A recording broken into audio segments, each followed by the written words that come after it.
And welcome everyone again this evening. Our speaker is David Ring, Jr., N1EA.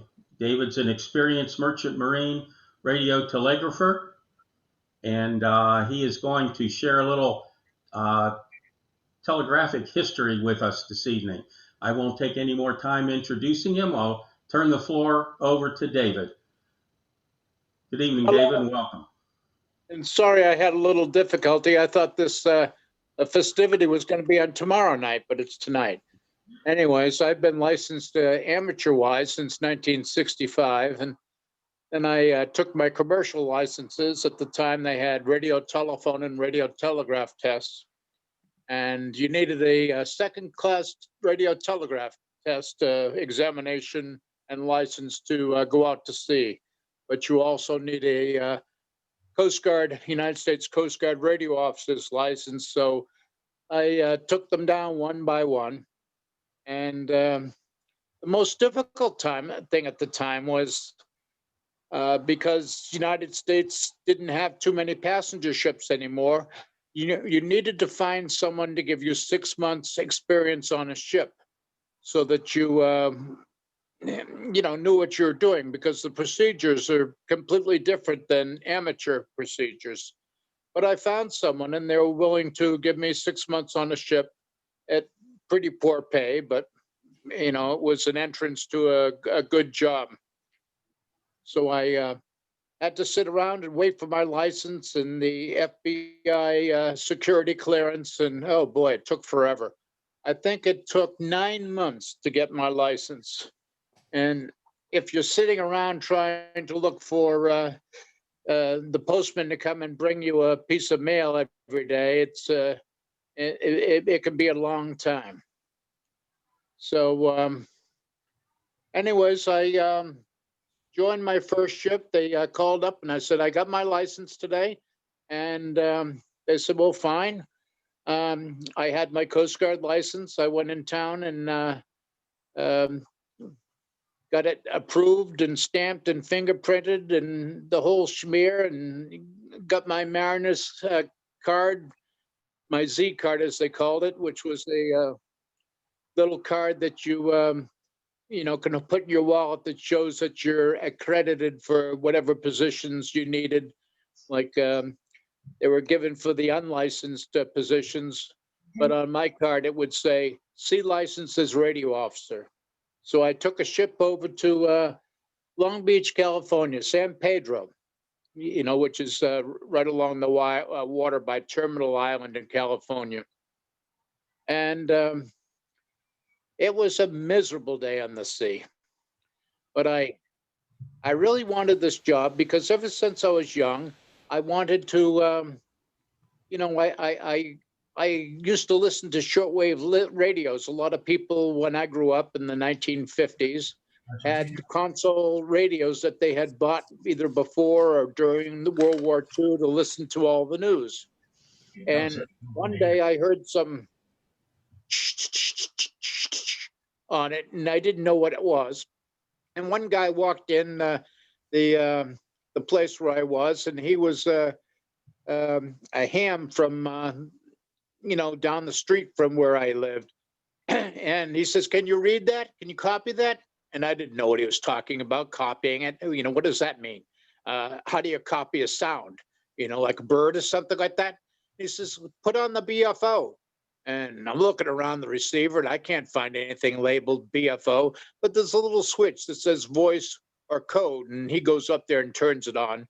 And all of a sudden it makes a chirping sound. And I was just amazed. And he says, "Can you copy it?" And I said, "No, I can't copy it." So he starts translating it for me. And it turns out that it's a Panamanian freighter coming up from Puerto Muelles, Panama, bound for New Orleans with so many metric tons of bananas, green bananas on board. And I said, "Wow. You mean there's a guy out there sending this Morse code?" And he says, "Yeah."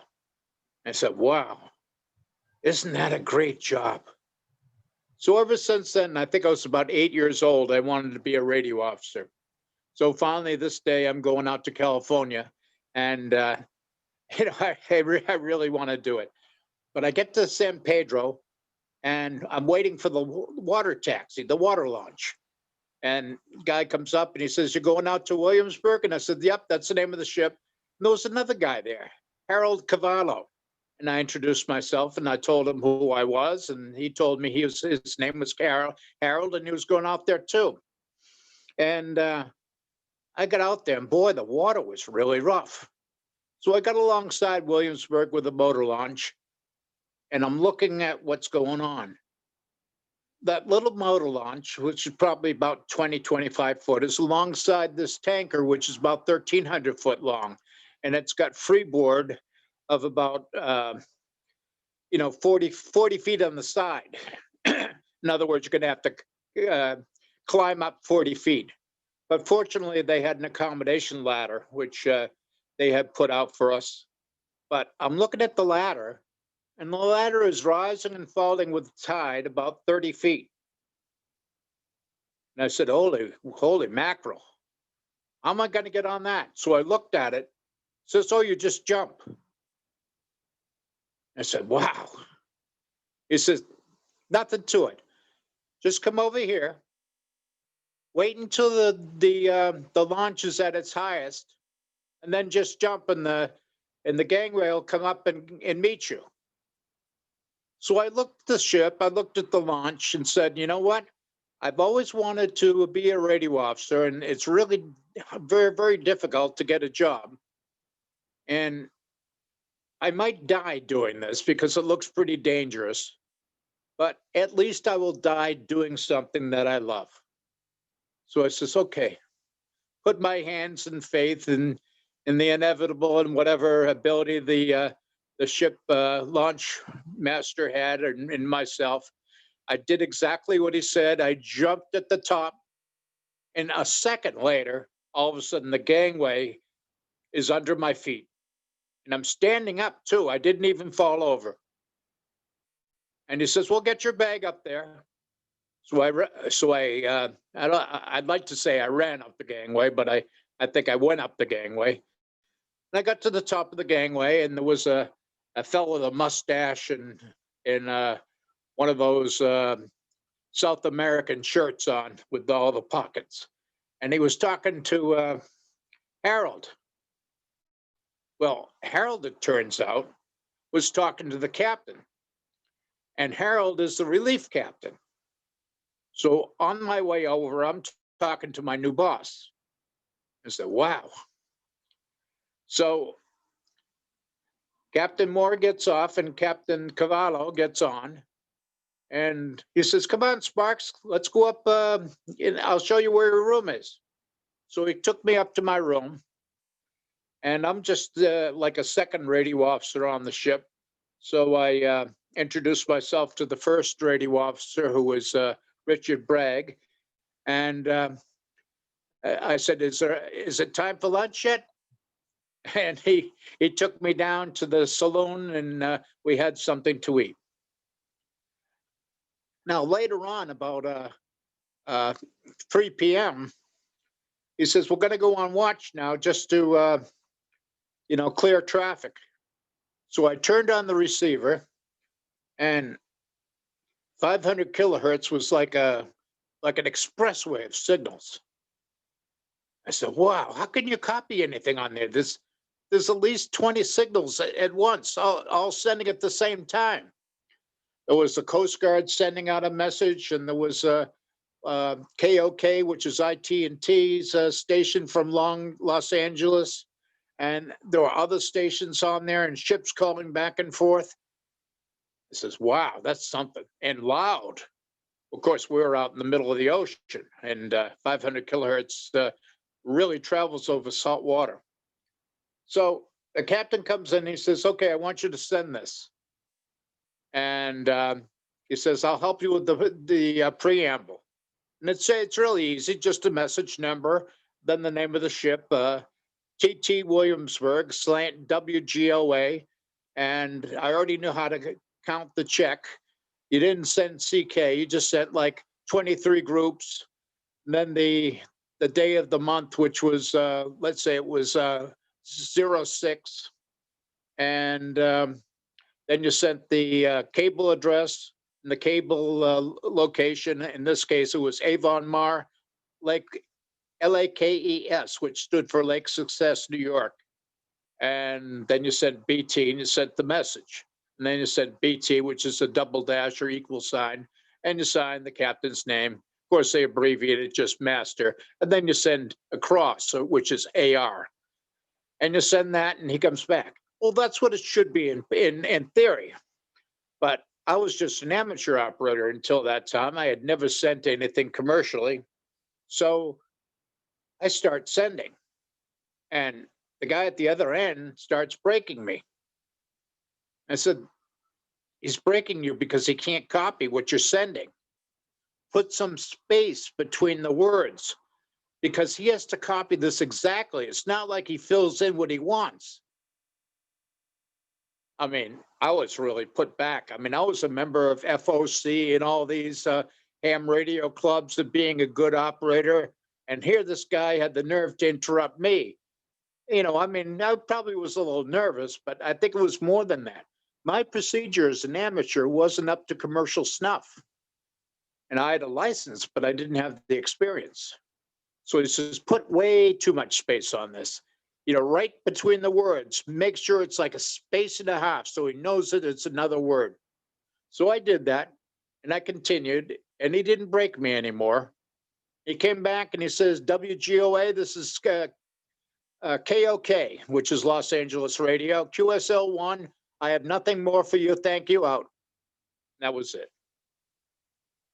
So I typed up the message and gave it to the captain, and I think I asked to go to the bathroom right then because I was done for. Well, that was my first experience with traffic. And I realized that I had to improve my sending. And I wasn't a poor sender by any means, but I wasn't up to commercial standards because these people had to copy word by word. And if you get a copy of some of the commercial sending, there's some on the internet, and I have some on my YouTube site. You just search for N1EA or YouTube slant, DJRINGJR. That's Delta Juliet Romeo India November Golf JR, DJ Ring Jr. And you'll find a whole bunch of recordings going back on commercial radio. So that was the kind of fun that we had. And let's see, we went up to, we were going south that time. And we had just come, the ship had just come from Valdez, Alaska. And we're going south, and we wouldn't hit the United States until about August because the ship was too big for the canal, so we had to go around South America. So we went along the coast down by Mexico, down by Central America, past Panama, past Colombia, past Peru, Ecuador, Bolivia, Chile, then around Cape Horn. And when we got to Cape Horn, it was terribly horrible because the confluence of the two oceans mixed in together, and they're never, almost never, in phase with one another. So you have like the seas are high on the Atlantic and low on the Pacific, and they're mixing, and you have something like, 70 to 100-foot seas. And I don't think anyone got any sleep that night. I pushed myself between the bunk and the wall, the bulkhead, and just probably got maybe 10, 15 minutes of sleep as the ship went rocked back and forth. But after a couple of days, and it was very beautiful down there. I loved watching the albatross. They were beautiful, beautiful birds with enormous wingspans.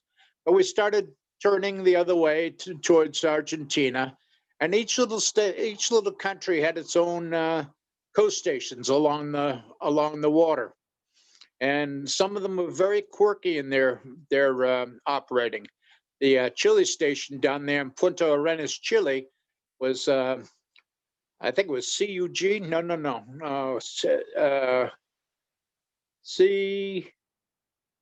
CGM or something like that. I forgot the call sign, but it was Punta Arenas Radio, and they're all the coast stations are 3 letters, and all the ships are 4 letters. And but he would never be on the air except during the silent period. Now, the silent period was the period in which you had to maintain radio silence. You just kept a very strict watch at that time, listening for SOS or other signals of urgency. And that was between 15 and 18 past the hour and 45 to 48. We had a clock that had those sectors marked in red to remind us that we couldn't transmit or shouldn't transmit. We could, of course, but we shouldn't during those period of time. And occasionally you'd hear one of the coast stations come out with da, da, da, which is TTT, which is a safety broadcast. And he'd go, CQ, calling all ships, calling all ships. This is, Punta Arenas Radio or something. We're using his call sign. And he goes, Marine safety broadcast, please listen to my working frequency. And to give his working frequency, say it was 437. So you'd shift up on your receiver and listen to 437 and copy his broadcast on your typewriter. And, you bring it up to the bridge, or if it was urgent, you bring it to the captain, just like they did on the Titanic when they had an iceberg broadcast. So we went around South America and got up to the nicer waters. We passed Rio de Janeiro, and the stations down there were very melodic, and they had beautiful fists. The beautiful PPO was nice, and that was Olinda at the mouth of the Amazon, and PPR was at Rio de Janeiro. And you hear them piping out their signals, and I got bored, and I gave them a TR, which is a transit report. And I go, PPO, this is WGOA. And it goes, WGOA, this is PPOK, or go ahead. And I'd send them TR, Williamsburg from Valdez, Alaska, via Cape Horn to United States Gulf, ETA such and such, whatever the day was that our estimated time of arrival was. And no traffic for you, thank you. And they come back in QSL, and I guess they got a couple of dollars for each TR they got. And we proceeded. Then when, it was pretty lonely down there, not a lot of signals. But then when we got to the Caribbean, each little island had its own coast station. And there were very interesting coast stations. We passed by 6YI, which is Jamaica. And I had a fun time looking at the Jamaican TV. It was still in black and white, and they had cardboard signs that they used for advertisement, and they wrote it with magic marker. Very interesting. And there was later on, there was a story about Jamaican coffee, the Blue Mountain coffee, which I guess is very good. And, to entertain ourselves, we basically had a library of paperback books that we recycled, and we had some laser discs at the time, which was wonderful. And, we could watch movies. But the thing is, like, we were on a 120-day voyage, and I think after about 2 or 3 weeks, we had seen all the movies, and I think we had 20 movies. So we watched them again and again and again and again, and then we watched them again. So it was kind of boring, but it was better than nothing. So then we finally got to the United States Gulf, and we engaged in a lightering operation, which means that we lightened the ship by pumping oil offshore. And one of the Norwegian tankers came aboard, Velma, and she had a female radio officer, and I worked her a bit on 500 and passed some traffic back and forth. But a couple of days, we pumped all our oil from Valdez into the Velma, and Velma went into Exxon Baton Rouge, because Exxon Baytown, Texas, because we couldn't get in there because we're such a huge ship. So that's a kind of like a typical voyage that we had. On the way back, we did the same thing, but it got a little bit more interesting after we passed San Francisco. And we went up towards Valdez. And finally, Valdez was a port that was built to accommodate large ships like ours. And we went into the Valdez Harbor, excuse me. And there was those piers were designed for ships with like 60 or 70 foot depth to them. And we were able to go ashore. Of course, we hadn't been ashore now for maybe 5 or 6 months. So some of the guys really enjoyed themselves, made up the lost time. So I went ashore and got something to eat and went shopping, bought some of the stuff that you never knew that you missed. And I bought like six cases of Coca-Cola. I think I missed that. So I brought that on board. And we set sail about 24 hours later, and we were headed south. And we kept the 8-hour watch. And the rest of the time, we put a receiver on called an auto alarm receiver. And the auto alarm receiver would respond to 4-second dashes separated by 1-second spaces. And when it received 3 or 4 of them, there was different regulations for different times. But in modern times, at least in 1980, when I'm talking about now, you had to receive 4 consecutive dashes correctly spaces. And it was arranged so that the dashes could be between 3.5 and 4.5 seconds, or no, 3.5 to 6 seconds. It would time out at 6 seconds. And the spaces could be from 200 milliseconds to 1.5 seconds. And that would enable you to send an auto alarm if you're nervous with a hand key in case of a distress when your auto alarm keyer, the mechanical keyer that they had that would send it out perfectly, was misbehaving. So, and we had a receiver that did the same thing as I just explained. So we put that on watch. And one of the nights the night we sailed from Valdez, Alaska, the auto alarm went off, and Chief Radio Officer Jim Pfister, his call sign's NS1L, NS1N. I forget his call sign. It's changed a couple of times, but he lives down in Florida now. NS1N, I think it is. And he calls me. He says, "We got an SOS," because the alarm bell was in his room because I was just the second operator. And he gives me a pencil and he says, "Copy this down." So I copied down the SOS. SOS is the passenger ship Prince and Dam, PJTA, located in such and such a position, on fire in the engine room, exhausted CO2 gas, 390 passengers and 90 crew members. Captain, request your assistance. But I came back to him and he says, "Answer it." And he says, "Okay." I waited a second to see if there's anyone closer. And then I just called him, "PJTA, this is WAKL, WGOA, sorry, wrong call sign." And I said, "Roger, SOS." Now that's all we are authorized by law to send.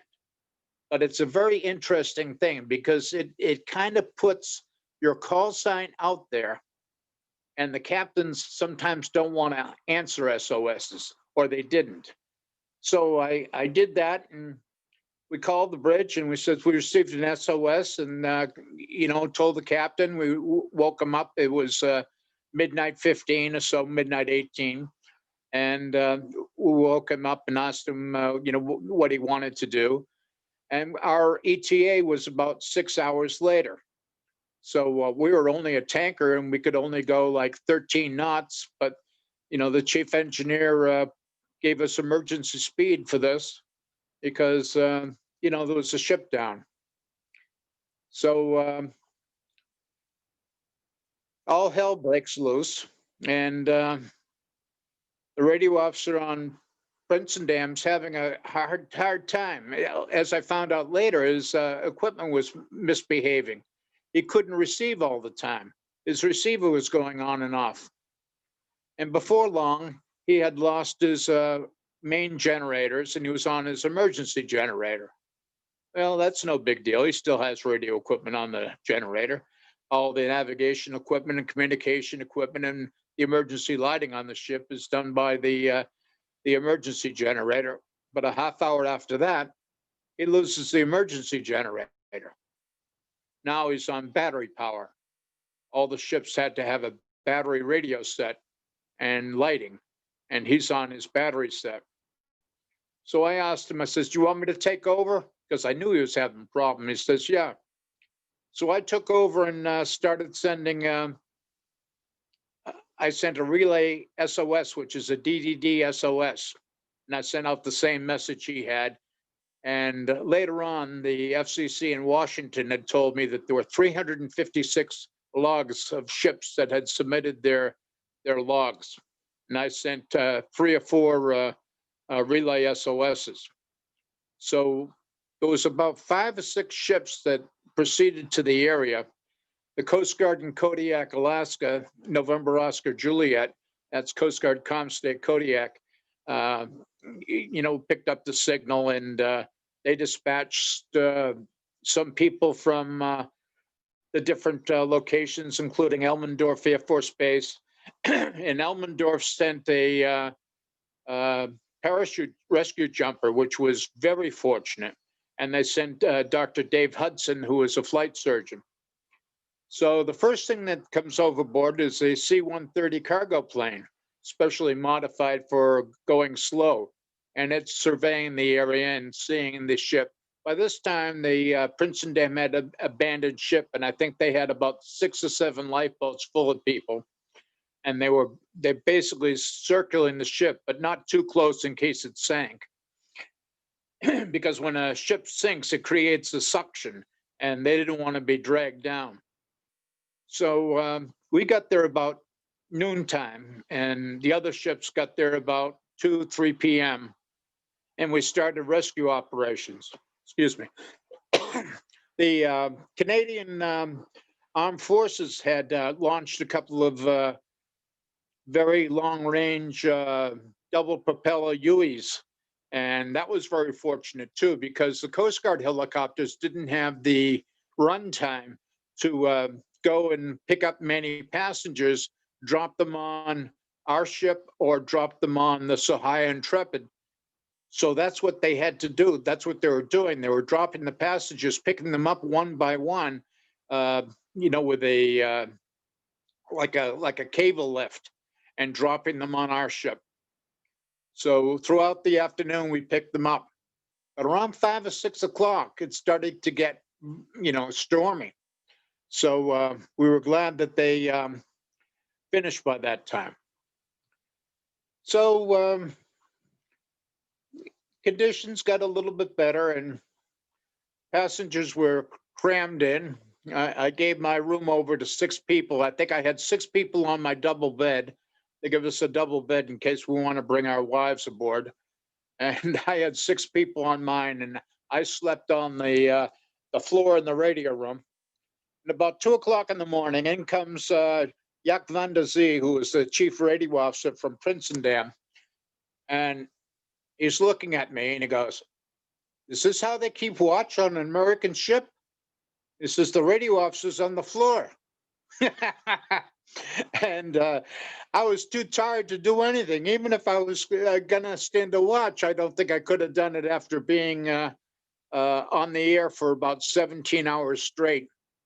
So I heard him, and I woke up and I said hello, and we talked for a while, and it was very interesting. He told me how he says, I had to go back. I didn't get my license, but I had to go back and get some Vanelli cigarette tobacco and cigarette papers. So he was smoking a cigarette, and he says, "I don't have any beer. I brought it to the lifeboat, and I drank it there." What a character he was. Incidentally, it was a very interesting story he told me later. I picked up that something was a little amiss. And when I talked to him about 8 years later, I found out the rest of the story. It seems that the captain of Princendam didn't want to send out an SOS. So the first thing he sent was an XXX, which is an urgent broadcast. And the Coast Guard said, no, it's too late at night. You're not going to get any attention. The only thing you're going to do is get a Coast Guard ship that have 24-hour watch. There's no one up here in this area that has 24-hour watch. They're all cargo ships. You got to send out an SOS so that you send out a auto alarm, which he did. But it seems that he did that without the captain's permission. And I found out from him, he says, I could feel the heat on my shoes through the desk and the through the deck on the radio room, and I knew I had to do something. And I could go to jail for the rest of my life for doing this because it's unauthorized communication. And he says, but at least I'll be alive, and so will the passengers and the crew. So he took it upon himself to change the XXX precedence. You know, he'd go CQ, CQ, XXXXXX. Instead, he went CQ, CQ, SOS, SOS, or SOS, CQ, CQ. You know, the precedence precedes everything. And that's what he did. And I took it upon myself to see if I could get the Queen of the Netherlands to give him some kind of award. And we finally succeeded, but Jack had just died. I guess this is about 2002. It took me about 20 years to convince the Queen to give him some kind of award, because I thought to myself, I says, you know, the Dutch children have to know this, that there might come a circumstance, it's kind of rare, but where you have to disobey the law to protect people. And he took that chance, and he was willing to take the responsibility of going to jail. He says, I might go to jail, and that's fine with me, but at least the passengers will be safe. And I think that's a heroic action, and that's why I recommended him to the Queen. But he never got it because he died the month before. But I got an award, and Jim Pfister got an award from the Veteran Wireless Operators Association. You can see them on the web, VWOA, Victor Whiskey Oscar Alpha .org, and they still maintain a website. And I went to the 1988 awards dinner down on Governor's Island in Manhattan, and it's really interesting. You get in the Coast Guard launch, right downtown Manhattan. You drive your car right on the launch. They take you and your car over about 200 feet. And by that time, the noise of Manhattan is gone. And there are birds and trees, and you can look over at the hectic, and all of a sudden you're in this oasis right in the middle of New York City. I've never seen anything like that. Of course, then they told me I had to give the dinner speech. Well, unaccustomed to speaking as I was, I just froze because I looked around. There's the vice president of RCA. There's one of the vice presidents of ITT. There's Harry Beveridge of the Beveridge Antennas from Great Neck, Long Island. I looked out, and at age 33, 34 or so, I guess I was 37 at the time. I'm looking out at all the who's who of radio, the people that I admired, and they were looking at me wanting to hear my story. And I just froze for a second. I just contemplated that, and I go, wow, this is amazing. These are people I look up to. Well, the fear passed, and I bumbled through it. I wasn't as well prepared as I should be because they didn't give me any notice, but I managed to say something. And we got the Marconi Gold Medal of Service. I did, and Jim did. And then we had a nice meal and met all the people and had a very good time. So that's a little bit of what the life of a radio officer would be. As far as the communications was concerned, we would have to, they'd have like books on board that listed the stations and when they broadcast their traffic lists. We'd have to tune in, like Chatham Radio down in Massachusetts would have their broadcast for traffic lists on even hour GMT. So 00 hours, then 02 hours, 04 hours, etc., all through the day. And they'd list the frequencies and you'd tune into them wherever you were in the world. And they'd start out CQ, this is WCC, traffic list at such and such a day and such a time. And they'd start out with the Alpha calls and then the Bravo calls and then the Charlie calls and the Delta calls, the German ships, the Echo calls, which was the Spanish ships, the F calls, which the French, the G calls, which were the English, the H calls, which were a bunch of people that could be from Hungary or El Salvador or Dominican Republic, I guess. And they even had some Swiss ships. But the I's were the Italians, the J's were the Japanese, the K's were the United States. And you'd recognize the different nationalities by the prefixes. Of course, there were tons of Greeks and tons of HPs, which is Panama.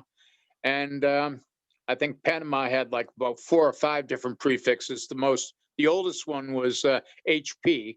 And then they had like 3W and stuff like that. I forget all of them, but you know, they'd list all of them, and you'd have to wait for your church, you know, list. All of a sudden, you get down to the S's, and then a few T's, maybe, then some Russians U's, and then they would start on the W's. And there weren't a lot of U.S. ships, but they would send out the call sign, and they would. Chatham sent it twice, which is good. You'd listen for your call sign, which on that ship was WGOA, and I'd listen. No WGOA.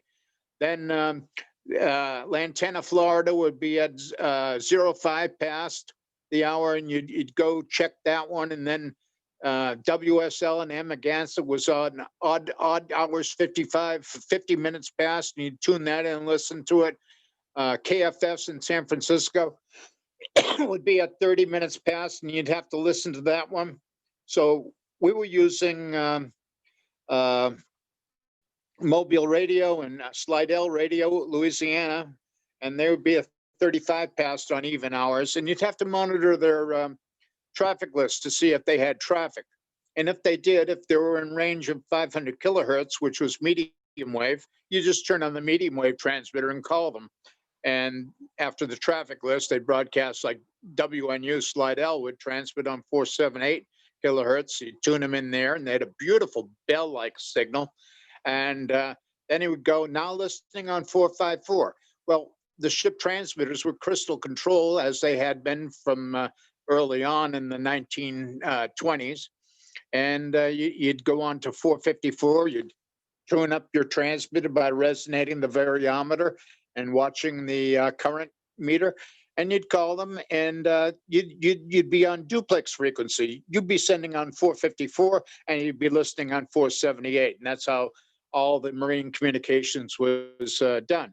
So you call him and he goes, okay, WGOA, this is WNU. I got your QRY, your name, your number in place is 3 or 4 or even 37. So he gave you a place number, and he'd work all the ships before you, and then he'd call you and he goes, WAKL, this is WNU, QTC, QRV, which means I have a message for you. Are you ready? And you'd send back QRV, meaning I'm ready. And he'd start sending a message, and you'd copy it in the typewriter. And after he sent one, you'd say QSL, and then you'd say GA, go ahead, and you get the second message. And then he finally say, I have nothing more. He says, do you have anything for me? And I says, no, I have nothing for you. QRU. And that would be it. You type up your message, bring him to the captain, and you received another message.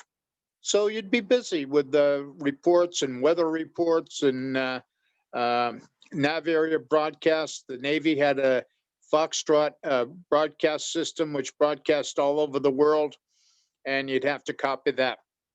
So that was a little bit of what you had to do. So that was it. I can't think of anything much more to say except on high frequency, it was a little different. You'd have all the frequencies listed in the green book, the burn book, the ITU book, and it would list the different stations like WCC Chatham, WSL, Amagansett, New York, KPH, which is still on the air in San Francisco, and it would list their frequencies, and you would have a chart which would tell you what frequency to call him on, and you'd have on your license your authorized frequencies, like different working frequencies, like series W1 or W31, and you'd have to use those frequencies. And that's how you got your traffic back and forth. And occasionally you would be very embarrassed because you didn't check this little station, like say Baltimore radio, which is a tiny little station. All of a sudden you'd find out he had a piece of traffic for you, and you go see the captain with your tail between your legs and say, I miss one, it's 3 days old. But the captain usually was decent, and he says, the company knows better not to send a message there. We told them we're listening to such and such radio. You tell them in a message what your head watch was, and that was their responsibility. So that's about it. And you send movement reports and stuff to the Coast Guard and other authorities. And you'd repair radars when they blew up and other things like that. So I think I've answered more or less the different questions that people might have. So that's it. David, thank you very much. That was a very interesting and informative look into the life of the Merchant Marine. I know there's a few questions out there this evening, and then I have a surprise for you here. But let's open it up for questions first. What kind of keys did you use? Well, the key line on the ship was about 180 volts, 130 volts at about 250 milliamperes. So you'd need a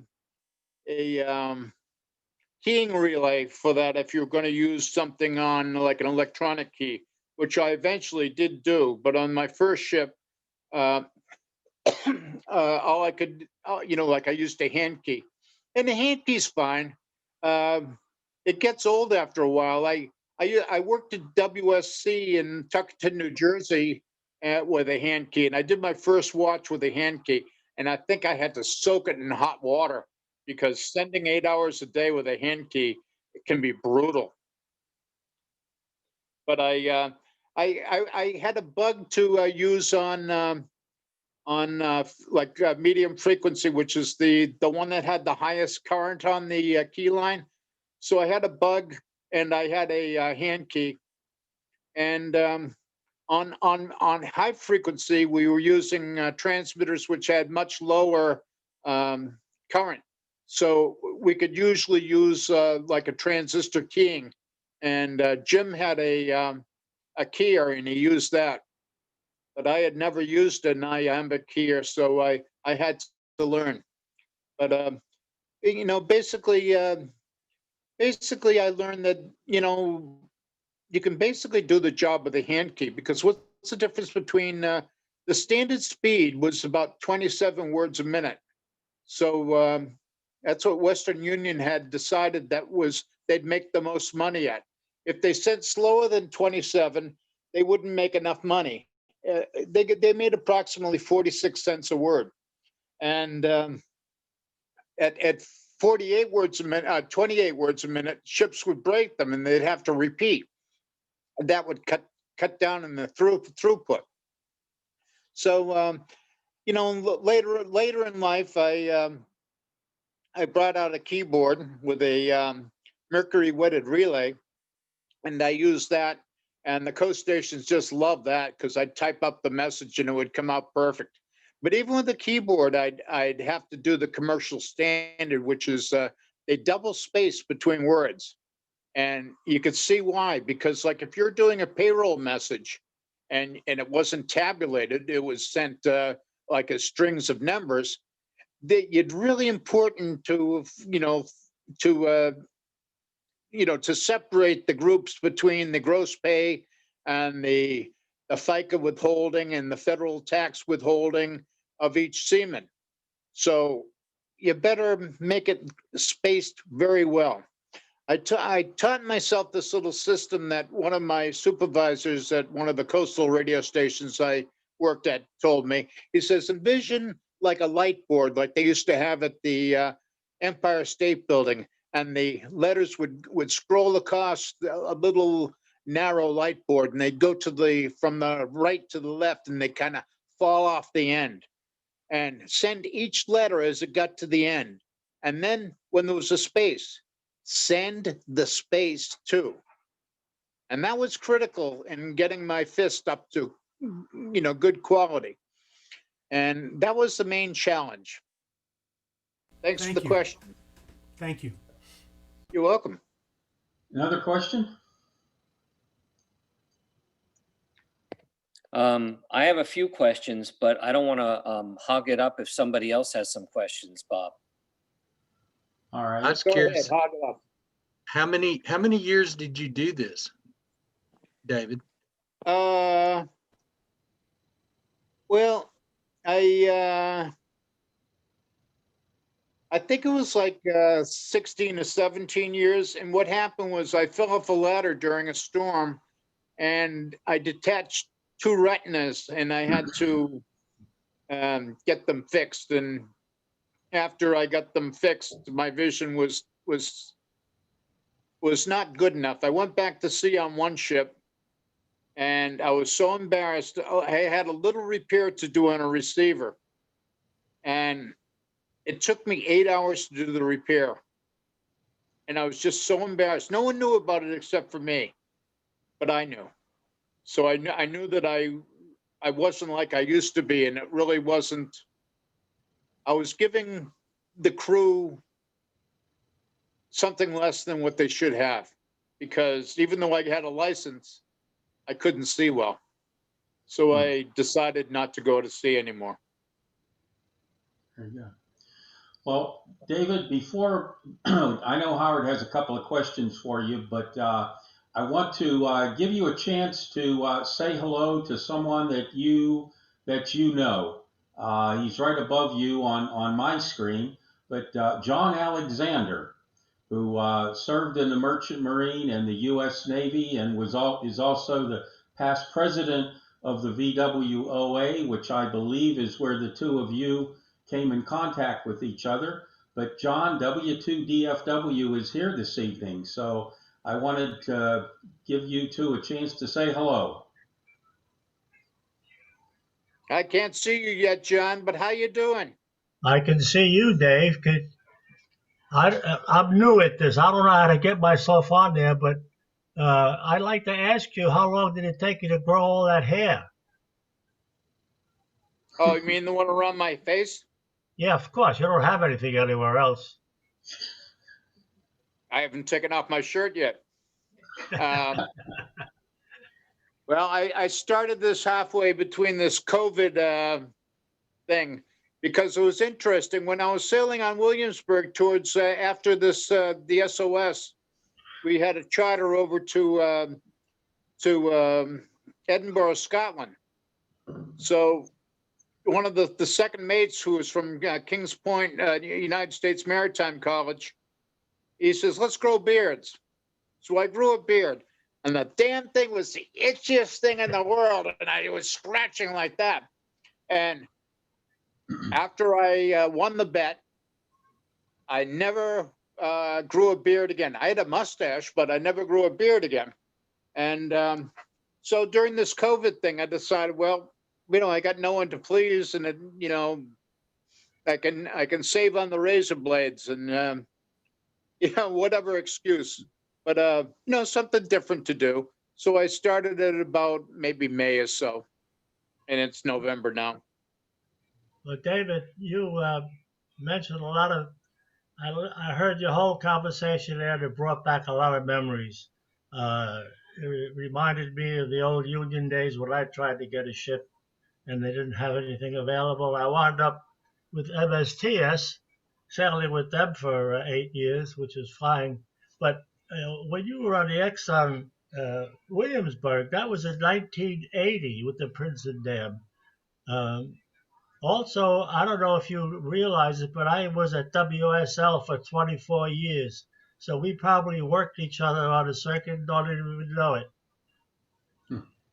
Were you there in 1980? Where, at WSL? Yes, sir. No, I left WSL a long time ago. They took me away from CW and sent me down to Washington to push satellite, which is a dirty word for you. And believe it or not, Dave, my function at that time was to close all the radio stations and push satellite. Of course, I went to work for ComSat and down in Washington, and at the same time, before I did that, I was responsible for five radio stations. WSL, which you didn't mention, you mentioned WCC more than they did, but WSL and San Francisco and Los Angeles and Seattle and Dallas. My function was to close all these stations. It took quite a few years to do it, but satellite progressed quite rapidly. It didn't do the Princeton Dam any good because at that time it was still in its infancy. And thank God for guys like you. And what was the other ship there? I think it was a Sohio Intrepid. That's right. Yeah, yours was the best ship because you had a helipad on board that ship, and that's why the Coast Guard could transport passengers and drop them off on your ship, which was perfect. So We had I two. got to We give had you a lot two. of credit for what you did. That was quite an experience, and I was very happy. As far as VWA is concerned, it no longer exists. 2 years ago, they closed it up because everybody was dying off, and not only that, but there was no such thing as a CW operator anymore. Everything was up on the bridge. Well, I'm glad to see you, Dave. It's way past my bedtime because at my age, yeah, I don't even remember what I had for breakfast. But good seeing you, and I wish you good health for the rest of your life, whatever's left of it. What are you doing these days, and where do you live? I live up in Marshfield, Massachusetts. Oh, way up there in Chatham land. Well, the backyard of my house used to be November Mike Foxtrot, Comstay, Boston, receiving yeah. site. Oh, yeah. Well, okay. I'm glad to see you. I'm glad to meet with you, and the VWA did a good thing by giving you that medal. You deserve it.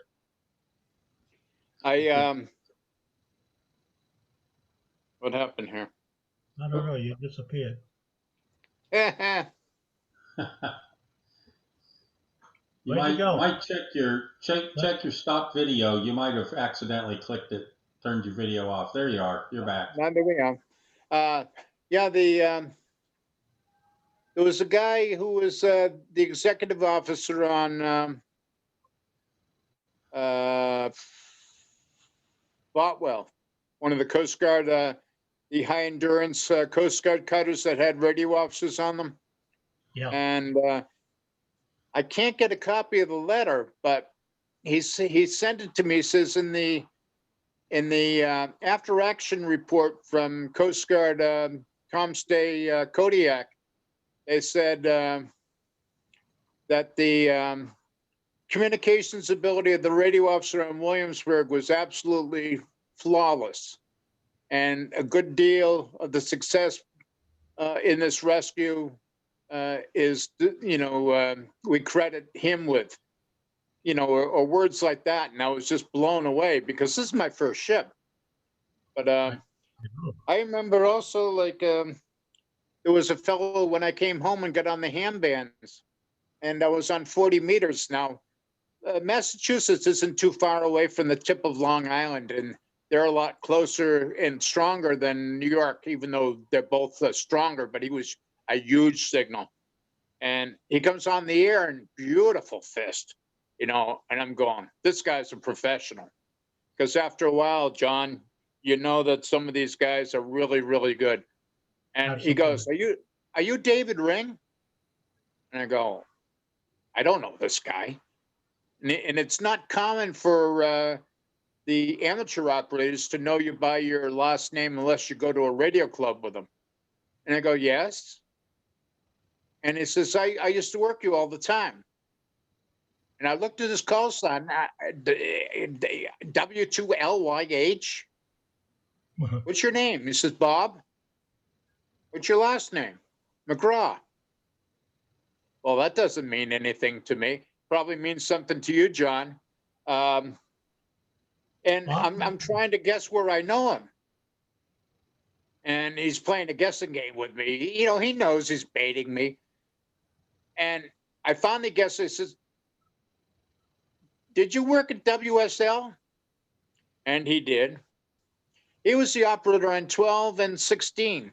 And he sent so beautifully with a bug that I just love to, like even if 12 was coming in better, 12 megs was coming in better, I'd go on 16 to get my traffic from him because he was a sheer master in sending. That was Bob McGraw. And if you look on the internet and search for W2 Lima Yankee Hotel, you'll probably find his QSL card. He built his own amateur station, a 350-watt station, sequentially keyed, full break-in, everything except for the telegraph key, the lamp, and the clock on the wall was made by him. I have a feeling that RCA paid for a lot of overtime while he was doing transmitter duty at Radio Central, but the statute of limitations is gone. But what a beautiful signal and what a beautiful operator. He was conversant both in American Morse code and international. And he was one of the best operators I've ever heard. And one of the other guys that, the guys at WSL, they seem to have been bug users. And they were just phenomenal. I mean, just absolutely beautiful. Thank you. 22 years there was very good. I enjoyed every bit of it. The best operator I ever met in my life was also an operator at WSL. I don't know if you ever met him or not, but his name was Jack Lally, and his ham call was W2BXX. W1HDC. W1HDC. W1HDC. W1HDC. Yeah, Jack Lally. Yeah, well, when he lived in Long Island, but when he retired, he moved up into in Maine. Garfield, Maine. Yeah, right, Garfield, Maine. He just died about 4 years ago. One of the best operators I've ever met. He had a golden fist. Jack had a beautiful fist. And Jack had a daily schedule with Sam Margolis, W2ERU. Did you know Sam? Oh, good old Sam. He died not too long ago either. A lot further back than that. His wife Sonia and I have been keeping up a correspondence for probably 20 years. She likes to write letters, and I foolishly write back to her, but she's enjoyable to talk to. Gentlemen, I'm glad you had an opportunity to catch up here a little bit. Before we stop the recording, Howard, I know you had a couple of questions for David. I just wanted to say one thing about W1HDC. He had one of the best fists of all. And the other thing about W2ERU, Sam Margolis, I couldn't copy Sam worth a darn. He was sending on a side swiper. And I couldn't figure out why I couldn't understand him. And that was because he would send half in international code, and then he'd send something in American Morse. He would send da da da da da da da da da da. And I go, what's the hell is da da da da? He says, that's German for CH. And he got, as soon as Jack Lally told me what he was doing, because I used to be on the schedule too, then I could copy him. But what a character. Okay, go ahead. Okay. Howard? Incidentally, one more thing I'd like to talk to David about. Yeah, David? go ahead, John. He's gone. Go ahead. David, Yes, sir. I just want to let you know one more thing about Jack Lally. He and I used to sail with MSTs together. He was on a ship called the Gothels, and I was on a ship called the Hodges, Victor Nan Jig. And we would always identify each other on the air by the efficiency of our fists. That's the way we recognize each other. Because we were on Navy channels, we couldn't chat. We had to be very careful. But Jack, eventually, when we quit sailing, he got me the job at WSL. And I couldn't forget that because that's where I wound up with my career. And that's where I wound up after 24 years going into ComSat. So, David, it's been my great honor to meet you tonight and to hear all your escapades. I knew most of them. I know of you, and I know of all your career. And I wish you good health, good luck, and maybe we'll meet again sometime. I'm too old. I don't go on the air anymore. I gave everything up. I already met you at the VWIA meeting a long time ago, and it was a pleasure meeting you then. One thing about Jack Lally. Years later, he was on KEJD, which was the SS Spray, the former Gulf Spray, and I was on the SS King, WAKL, the former Gulf King. And so he sent me a little Christmas card because we shared the same birthday, January 28th, different years. And we also like calligraphy. So he would send me a letter. He sent me a letter several times, David Ring, Green Harbor, Massachusetts, and they got to me. And then when I moved to New Hampshire, he'd send it to me with the name of the town, and I got it too. So it was kind of interesting. He lived up in Garfield, Maine, and I addressed a letter to him, and he got it. So it was interesting. But we would work, and I'd work him on a ship. And there was another guy, and I can't remember his call, but he was a W4. He was a member of VWOA, but I don't have his call sign. And he's dead now. But he was on SS Spray too. And he sent with the Sideswiper. So because he sent with the Sideswiper, and as you probably know, on a ship, a bug can be pretty useless if you have foul weather. If the ship is rocking, the pendulum either sends light dots or it sends heavy dots, or if it's very bad, it goes key down on you. And that's very frustrating. But this guy, the W4 guy, he sent with the Sideswiper.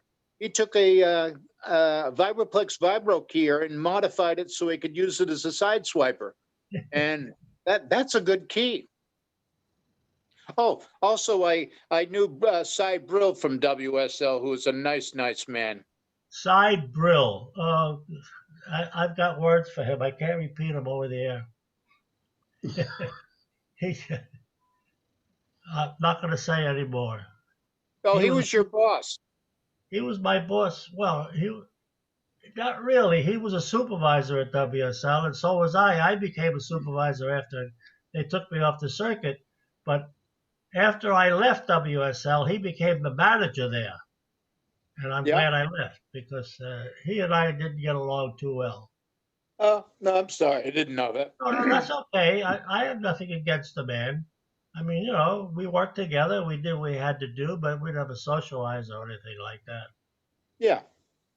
Okay, and the Master of Ceremonies was going to pass us off to another one of the people there. I have one quick question. Either of you guys know Don Berger from WPD in Tampa? Don was a wonderful man. Don was one of the best coast station operators I've ever seen in my life. I used to listen to him operate at WPD in Tampa, and he'd have one ship call him on high frequency while he was sending out his weather report. He'd stop his weather report. He'd send out the name of the ship. He says, this is WPD QRY2, and resume his weather report. Same thing on 500.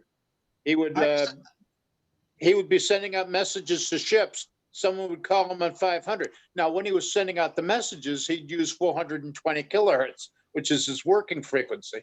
He'd be sending there, and the ship wouldn't have known it. And the ship called him on 500.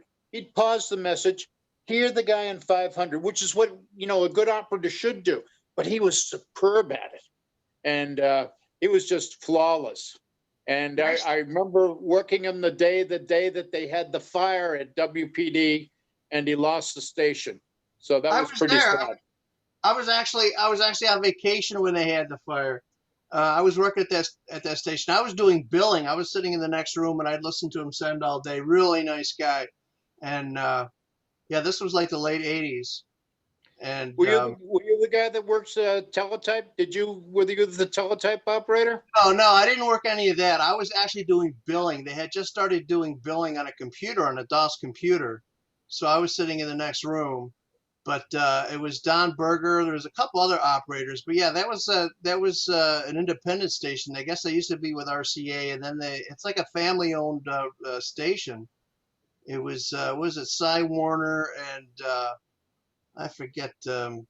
Anyway, but yeah, he was a great guy. He just died a couple of years ago. He actually worked on one of the museum ships. Was it in Williamsburg or I forget where? There's a YouTube video of him. But yeah, he was such a nice guy.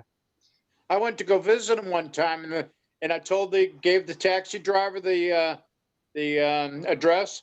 And he kept on taking me to this strip club.